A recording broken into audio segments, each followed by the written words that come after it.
காற்றில் வாசம் வீசுது, வடை சுவை நம்மை கூப்பிடுது.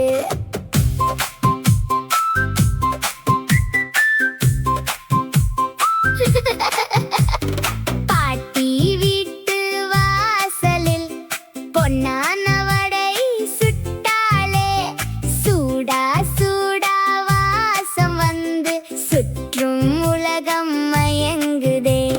காக்கா வந்து கூவி சொன்னான், எனக்கும் கொஞ்சம் தாருங்கள். பாட்டி சிரிச்சு சொன்னாலே, சும்மா காத்திரு வாங்கிக்கோ. காக்கா காக்கா காக்கா கா, வடை வாசம் வா வா வா. நரி